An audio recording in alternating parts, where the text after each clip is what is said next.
Shalom, selamat malam. Kami dari Jakarta City Care senang bisa berjumpa dengan Sobat Prestasi dan pemirsa Bubble TV yang dicintai oleh Tuhan. Setengah jam ke depan ini saya pelayan Tuhan Arasya Haan akan menemani Sobat Prestasi dan pemirsa Bubble TV dalam mempelajari firman Tuhan, menggali firman Tuhan dengan tujuan agar kita hidup sesuai dengan firman Tuhan. Sebelum kita melangkah lebih jauh, kita berdoa sejenak. Bagi Tuhan segala kepujian, kemuliaan, dan kejayaan. Kami mempersembahkan seluruh rangkaian siaran malam ini kepada Tuhan, dimanapun suara kami dapat didengarkan. Teguhkanlah firman-Mu Tuhan, untuk kemuliaan-Mu dalam nama Yesus. Amin. Sobat Prestasi dan pemirsa Bubble TV yang dicintai Tuhan, senang bisa berjumpa malam hari ini. Kalau kita punya Alkitab, mari kita ambil Alkitab kita. Kita siapkan juga catatan kita.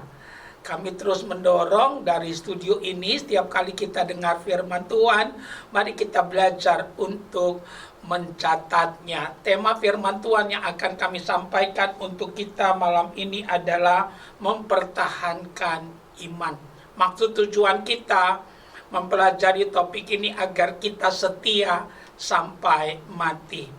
Firman Tuhan malam ini kami ambil dari surat Yudas pasal yang pertama ayat yang ketiga. Karena Yudas hanya satu saja, jadi kita buka surat Yudas ayat yang ketiga. Demikian firman Tuhan.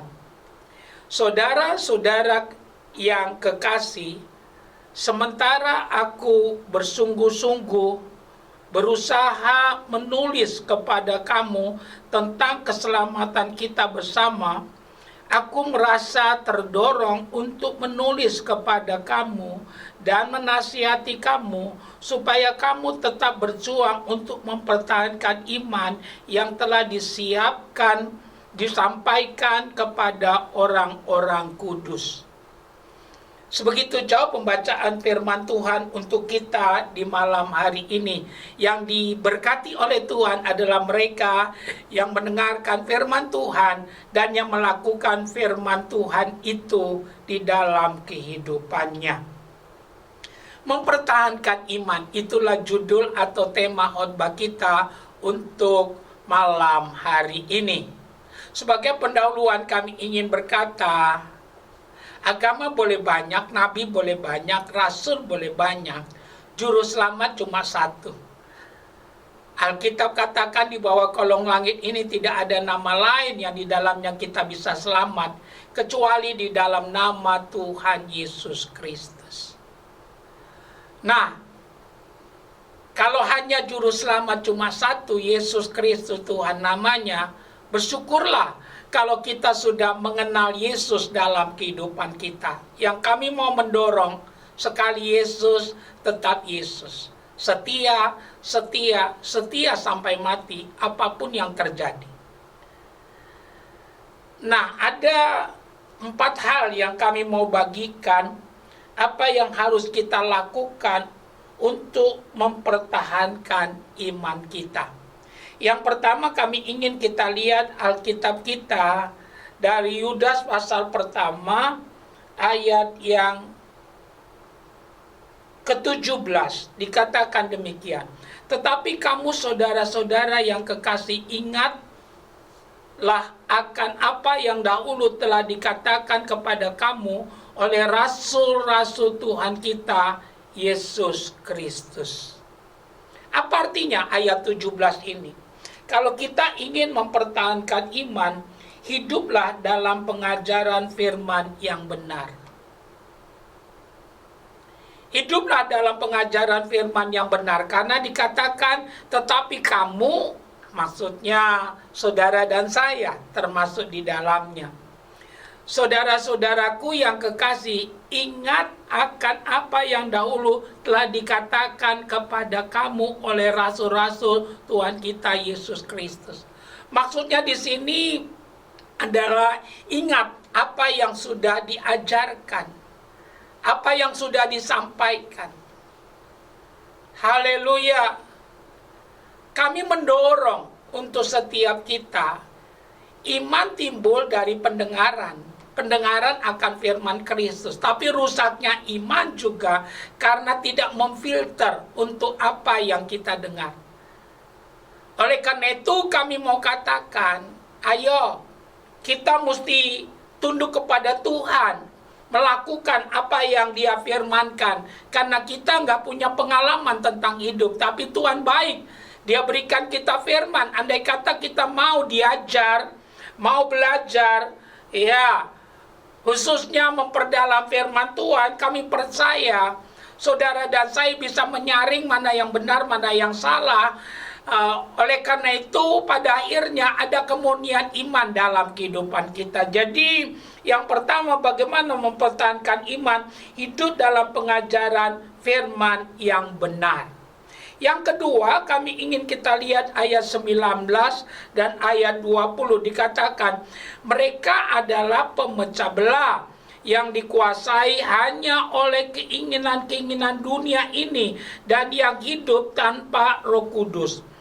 Akan tetapi kamu, saudara-saudaraku yang kekasih, bangunlah dirimu sendiri di atas dasar imanmu yang paling suci dan berdoalah dalam Roh Kudus. Untuk mempertahankan iman, selain hidup dalam pengajaran firman yang benar, yang kedua, hidup dalam Roh Kudus. Haleluya. Hidup dalam Roh Kudus. Alkitab katakan, kamu akan menerima kuasa kalau Roh Kudus turun ke atas kamu. Nah, untuk hidup dalam Roh Kudus, caranya sederhana saja. Taatilah apa yang Tuhan katakan. Karena Alkitab katakan roh itu akan menuntun kita kepada seluruh kebenaran. Tapi apa artinya kalau saudara tidak mau mentaatinya? Justru waktu kita mentaatinya, kekristenan kita akan kokoh. Karena Alkitab katakan, waktu kita melakukan firman, kita disamakan seperti orang yang bangun rumah di atas batu, kita akan kokoh. Jadi hidup dalam Roh Kudus. Dengan cara mentaati apa yang Tuhan firmankan. Susah sekali yang buruk terjadi dalam hidup orang percaya. Kenapa kami berani berkata demikian? Karena sebelum terjadi ada warning yang Tuhan berikan kepada kita melalui firman-Nya. Ada rema yang Tuhan berikan kepada kita. Sehingga saudara dan saya tahu betul apa yang harus kita kerjakan. Haleluya. Karena itu kami mau mengajak kita, mari kita hidup dalam Roh Kudus. Caranya, lakukan apa yang Tuhan katakan. Jangan lakukan apa yang Tuhan tidak katakan. Berapapun harganya, kalau itu firman, kita harus berani melakukannya. Menyangkal diri, pikul salib. Kalau itu yang kita kerjakan, ya, kita akan mengalami tuntunan Roh Kudus dalam kehidupan kita. Dan itu menjadi warna atau gaya kehidupan kita. Sehingga pada akhirnya Yesus akan ditinggikan. Dan kita percaya kalau Yesus ditinggikan, Dia akan menarik orang datang kepadanya. Kami tidak tanya kita sudah berapa lama jadi Kristen. Yang kami mau tanya, sudahkah kita hidup dalam Roh Kudus? Atau hidup dalam daging, atau hidup dalam keduniawian, atau hidup dalam kesesatan. Kami mau mendorong kita, tidak ada kata terlambat. Kembalilah pada jalan yang benar. Hiduplah dalam pengajaran firman yang benar. Hiduplah dalam Roh Kudus. Taati apa yang Tuhan perintahkan. Yang ketiga, kami ingin kita lihat ayat 21 dan ayat 22 dari kitab Yudas. Peliharalah dirimu demikian dalam kasih Allah sambil menanti rahmat Tuhan kita Yesus Kristus untuk hidup yang kekal. Tunjukkanlah belas kasihan kepada mereka yang ragu-ragu. Yang ketiga yang kami mau sampaikan, bagaimana kita mempertahankan iman. Alkitab menjelaskan hidup dalam kasih. Dikatakan, peliharalah dirimu demikian dalam kasih Allah. Hidup dalam kasih. Alkitab katakan menjelang kedatangan Tuhan, kasih manusia itu tawar, dingin. Manusia cenderung mencintai dirinya sendiri. Tapi Kristen, orang percaya, anak-anak Tuhan harus datang dengan roh yang berbeda. Karena percuma kita Kristen kalau roh kita sama dengan dunia. Kita harus datang dengan roh yang berbeda. Hiduplah dalam kasih. Dan kasih yang dimaksud adalah kasih agape. Kasih yang tidak menuntut balas. Haleluya, kasih yang tidak menuntut balas. Khususnya pada akhir zaman, Alkitab katakan dalam Galatia 6 ayat yang kedua, bertolong-tolonganlah kamu menanggung bebanmu.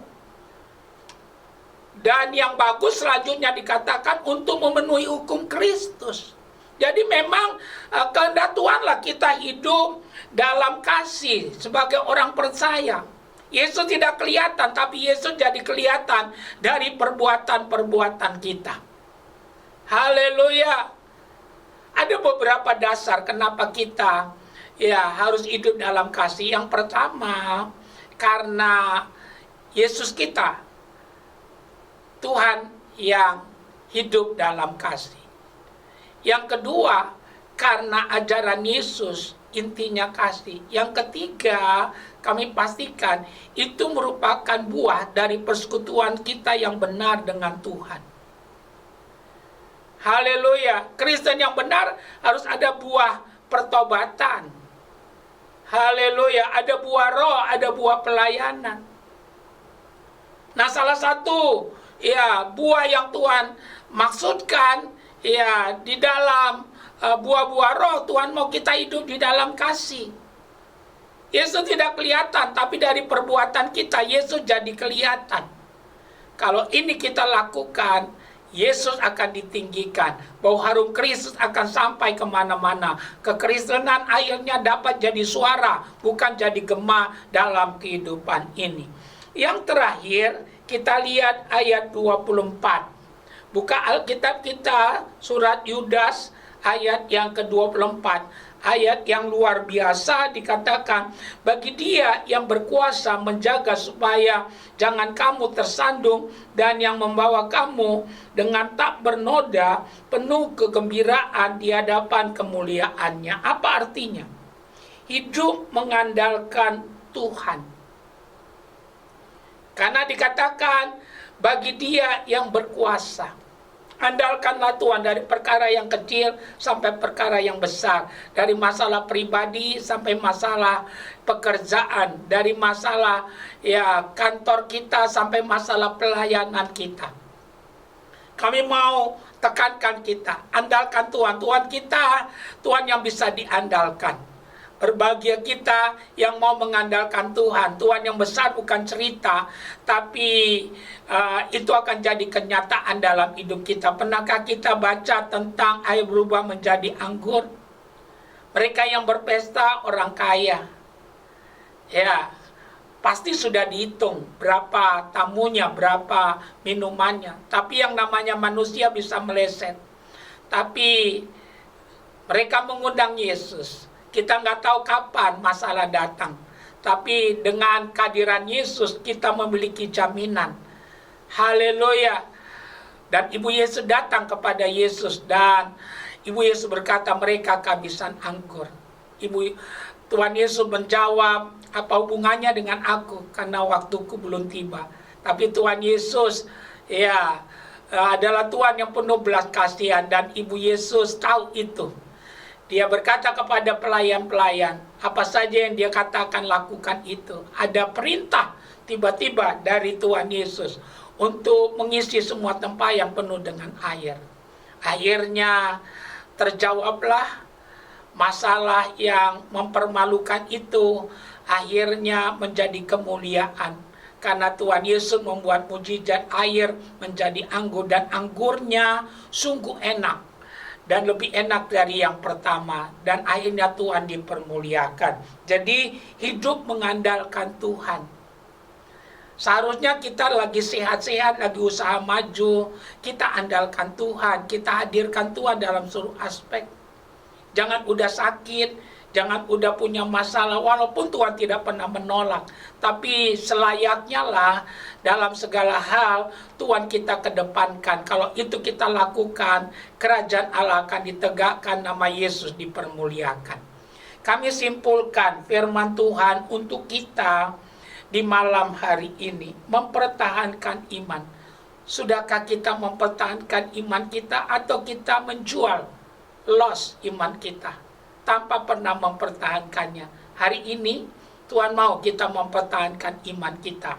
Ada 4 hal yang kami mau ulangi. Pertama, hidup dalam pengajaran firman yang benar. Yang kedua, hidup dalam Roh Kudus dengan mentaati firman. Yang ketiga, hidup dalam kasih. Yang keempat, andalkan Tuhan. Kami berdoa biar Roh Kudus menolong kita, memampukan kita, sehingga kita bukan hanya pandai dalam mendengar, tapi pandai juga dalam melakukannya. Bersama Yesus kita bisa. Haleluya. Amin. Kita sudah dengar firman malam ini tentang mempertahankan iman. Kita masih ada waktu sedikit. Kita mau gunakan waktu yang ada untuk berdoa. Ada 3 tahap doa yang kami mau lakukan. Yang pertama, kami mau ajak kita yang belum pernah menerima Yesus tanpa paksaan. Kami akan bantu saudara dengan cara mengikuti doa kami. Kami akan berdoa buat yang sakit, yang punya beban, dan kita akan berdoa syafaat. Kita masuk pada bagian pertama. Letakkan tanganmu di dadamu, ikuti doa saya. Tuhan Yesus, saya dengar firman Tuhan. Saya mau bertobat. Saya mengaku saya orang berdosa, akan binasa mati karena dosa dan pelanggaran saya. Malam ini terimalah saya mengaku saya perlu Tuhan. Tuhan Yesus kasihanilah saya. Saya buka hati saya, Tuhan Yesus masuklah dalam hati saya terima dengan sadar. Yesus Kristus menjadi Tuhan dan Juru Selamat dalam hidup saya. Saya mau ikut Tuhan seumur hidup saya. Dalam nama Yesus. Kalau engkau sakit, letakkan tanganmu satu pada bagian tubuhmu yang sakit. Mungkin ginjalmu, mungkin jantungmu, mungkin paru-parumu, apa saja. Letakkan tanganmu satu, angkat tanganmu satu ke atas. Letakkan pada bagian tubuhmu yang sakit. Nanti bagi engkau yang punya beban berat, letakkan kedua tanganmu di dadamu. Kita berdoa. Ya Tuhan, engkau melihat Sobat Prestasi dan pemirsa Babel TV yang meletakkan tangannya pada bagian tubuh mereka yang sakit. Sebagai hamba Tuhan, hamba katakan dalam nama Yesus, penyakit kau sudah dikalahkan oleh Tuhan Yesus di kayu salib. Tubuh kami bait Allah, rumah Roh Kudus, tempat kediaman Tuhan yang hidup. Penyakit enyahlah engkau. Oleh bilur-bilur Tuhan Yesus, kami sudah disembuhkan. Sembuhlah engkau dalam nama Yesus. Dalam nama Yesus. Haleluya.